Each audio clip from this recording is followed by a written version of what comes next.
Cromptoversial, and today it's another point of view. And my point of view today is Formula One. I haven't done anything on Formula One for a while, and I thought, do you know what? It's really getting tasty, the Formula One now. Mercedes seem to have got back the mojo there. They've done some upgrades, totally designed the front wing. They're back on it. I've sort of seen what McLaren have been doing and sort of took that line of thought.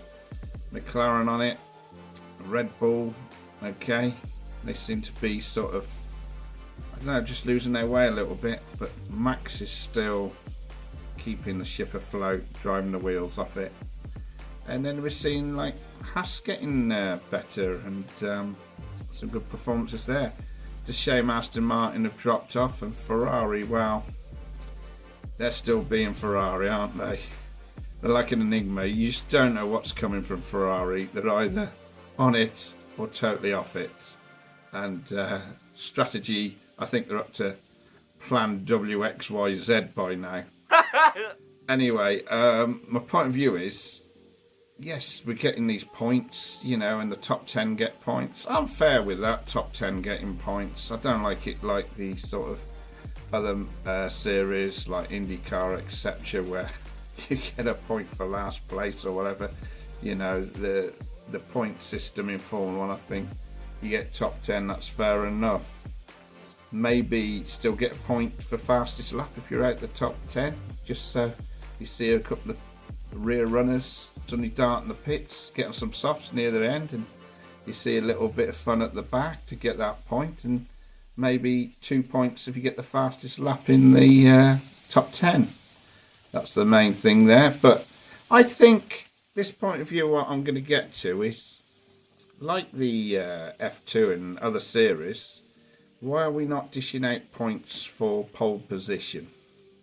You know, maybe 3 points for pole, 2 points for second, and a point for third on the grid, just to spice the qualifying up and just give more credit, because, you know, to get that hot lap in, you know, I think for pole and maybe get on the top 3, I think it for the effort they put in to do that, I think it's worth something, and I feel that there's missed opportunity for points in qualifying. So that's my point of view. But the real point of view as well, as you know, point of view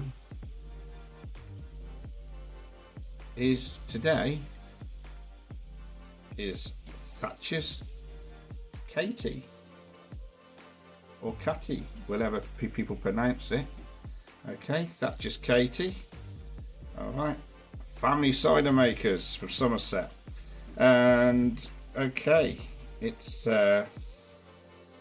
guess it's going to be quite a sweet cider, because it's you know, there's a red apple on the front, and we'll see how we go with that.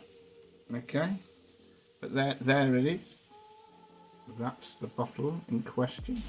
So I'm going to open it up now. 100% Katy approved, British. It's £2.50 at the moment on average at price. I know it is at Tesco. I believe most places £2.50 for a bottle. So it's the average price for a bottle of cider of this. You can shop around, probably get it slightly cheaper, and they do multi offers. I think it's 3 for £6. So you're saving if you're buying a few bottles. So let's see how it is. Oh yes, a little bit of fizz out the bottle there, you see. I could even see the gases coming out. So there it is. Now I'm going to pour it in the glass and see how this pours. Here we go. Lots of fizz in it. Very lively. I can smell them aromas.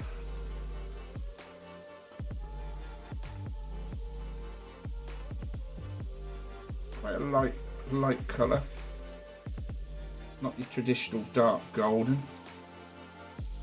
got more of a perry colour to it. And there we are. Fills the pint glass nicely. Okay. So there you are, there's the colour. And we'll have a good look at that.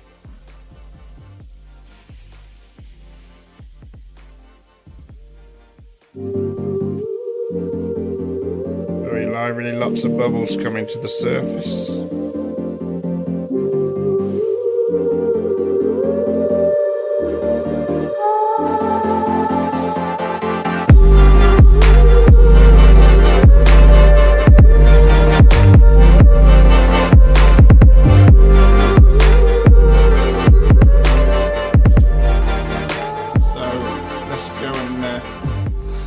Do the taste test then. Just have a smell of the aroma. Nice sort of appley smell.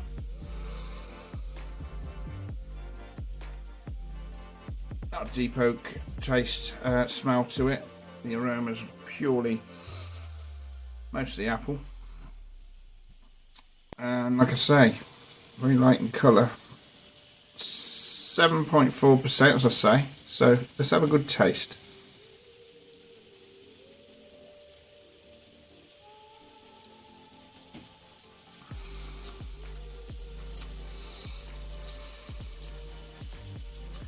It's quite sweet, as I expected.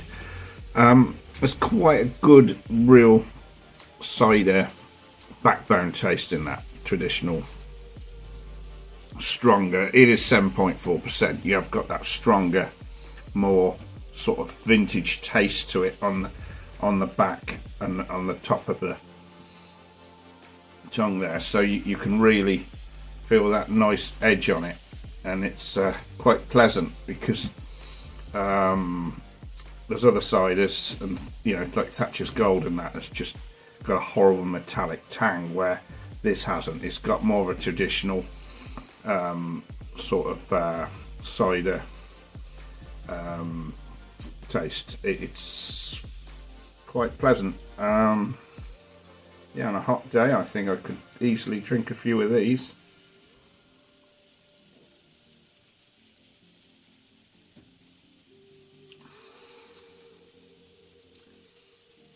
It's not bad. I wouldn't say it's my favourite of a sweet cider, but it's not bad, and it is going down well. So I am fairly enjoying that. So as I say, point of view, why don't you leave your comments below? Do you think that F1 qualifying should value points, maybe? And also, do you think that they should just reevaluate the fastest lap in Formula 1 just to get more excited for the back marker teams, you know? Chance of getting a point, you know? Just like I say, a point for, if you're out the top 10, get a point.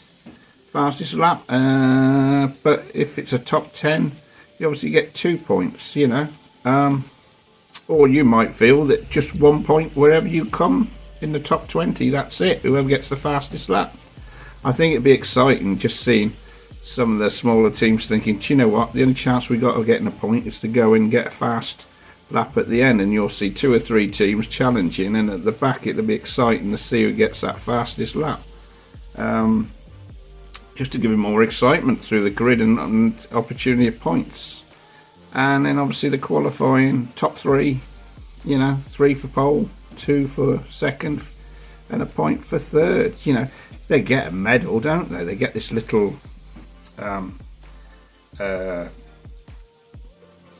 normally it's a tyre, isn't it, off the tyre manufacturer, so you know, give them some points, because you know they're giving it their all on them qualifying laps. They really are. They are actually pushing it to the edge. As you see, they're going off the track and all sorts can happen, and it is so crucial to get that pole position. I think it's worth some merit in some way of points. So yeah, leave a comment below. and I will carry on drinking this, and you know, and give my verdict.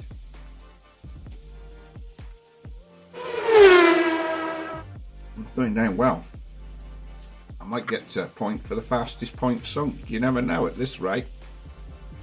I've thinking that is £2.50. Okay, that's going rate. Most you go in the supermarket, and most are aligned for £2.50. Most of your ciders, whether it's Koppenberg, Thatchers, Bulmers, or Henry Westons, or your Aspels, so they're roughly the same price anyway. And on that, I'm going to give this, I think it's worth a 4-star myself. Cromptoversial rating of 4 stars. So well done, Thatchers. It's definitely better than some of your other ciders, so good on you for this. I got a sweet tooth, admittedly. If you haven't got a sweet tooth, you might not like it, but to me that's worth a Cromptoversial 4 stars. And yeah, I shall finish this, and like I say, thanks for watching. Please like, please subscribe, and as I always say, stay safe.